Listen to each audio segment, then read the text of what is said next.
জামাত একটা বিনোদন পার্টিতে পরিণত হচ্ছে। এরশাদ সাহেবের মুখের বাণীগুলা, তো এরশাদ সাহেব মারা গেছে, তাদের মুখের বাণীগুলা জামাতের নেতাদের মুখ দিয়ে পাওয়া যায়। এটা বাংলাদেশের মানুষ বিনোদন পায়। তারেক রহমান সাহেবের দেশের প্ল্যানিং এর সামনে এই যে মবকারীরা এরা ধূলিসাৎ হয়ে গিয়েছে। এখন তারা চাচ্ছে জনাব তারেক রহমান সাহেবকে ফলো করে নিজেদেরকে হাইপে রাখার জন্য।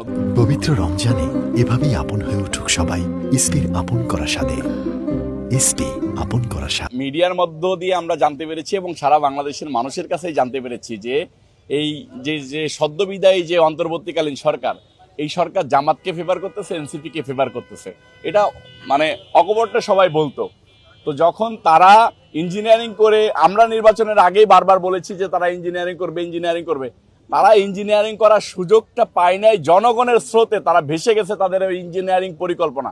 সেই কারণে তারা এই ক্ষমতাকে যে নিতে পারে নাই, এটার জন্য তারা কিছু লোক স্ট্রোক করতেছে দেখবেন, কিছু লোক মনে করেন বিছনায় পড়ে যাচ্ছে, কিছু লোক ব্রেন স্ট্রোক করতেছে, কিছু লোক সারাদিন মনে করেন 7 লিটার পানি খাওয়ার কথা সেদিকে 20 লিটার খায়, গলা শুকায় যায়। কেন আমরা ক্ষমতা নিতে পারলাম না? এদের মুখে দেখবেন যে সকালে এক কথা, বিকালে এক কথা, রাত্রে এক কথা।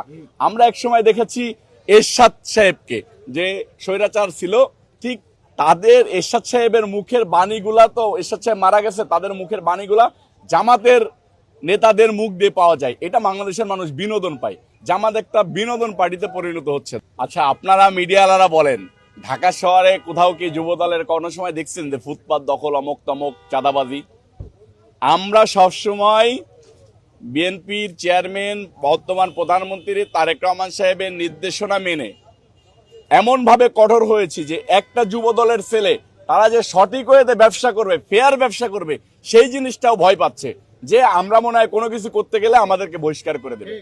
আমরা জিরো টলারেন্সে আছি এবং আমরা নিজেরাই আইনের প্রতি শপথ করে দিই। আমরা কেউ যদি বিপদগামী হয়ে যায়, বহিষ্কারের সাথে সাথে লিখে দিই যে আইনের আওতায় আনার জন্য পুলিশ প্রশাসনকে আহ্বান জানানো হচ্ছে। তারেক রহমান সাহেবের দেশের প্ল্যানিং এর সামনে এই যে মবকারীরা এরা ধূলিসাৎ হয়ে গিয়েছে। এখন তারা চাচ্ছে জনাব তারেক রহমান সাহেবকে ফলো করে নিজেদেরকে হাইপে রাখার জন্য। মাগুরার মানুষ যারা মাগুরার থেকে ঢাকায় থাকে, তাদেরকে নিয়ে একটা ইফতার পার্টির আয়োজন করেছে মাগুরার সমিতির কর্মকর্তারা। সেটার জন্য আজকে সকলে মিলে একসাথে ইফতারি করলাম, ভালো লাগলো। এখানে বিশিষ্ট জনেরা এসেছিলেন, মন্ত্রীরা এসেছিলেন। একটা খুবই সুন্দর পরিবেশে 30টা রমজানের ভিতরে একটা রমজান আমরা একত্রিত পালন করতে পারলাম। এটা খুব ভালো লেগেছে। দেখেন, আমরা আগে একসাথে মিলে দোকানে বসে ইফতারি করতাম, সন্ধ্যা আড্ডা মারতাম, ইফতারির পরে নামাজ কালাম পড়ে তারাবি পড়ার আগে কিছু সময়ের জন্য আমরা অপেক্ষা করতাম যে সব বন্ধুরা একসাথে মিলে তারাবি পড়তে যাব। আমরা মসজিদে গিয়ে একসাথে কাঁধে কাঁধ মিলায় যে ইফতারি করতাম, এই স্মৃতিগুলো মনে পড়ে। এখন সবাই কর্মব্যস্ততায় ব্যস্ত হয়ে গিয়েছে। তারপরেও সবাই যে ব্যস্ততার ভিতরে ঢাকা শহরে এত জ্যাম ঠেলে এসে এই যে পাংশি রেস্টুরেন্টে ধানমন্ডি আমরা ইফতারি করলাম, আমাদের কাছে খুবই ভালো লেগেছে। এবং এটা হচ্ছে মিল বন্ধন, ভালোবাসার বন্ধন, যে এক টুকরো মাগুরাবাসী ঢাকার বুকে ইফতারি করলেন।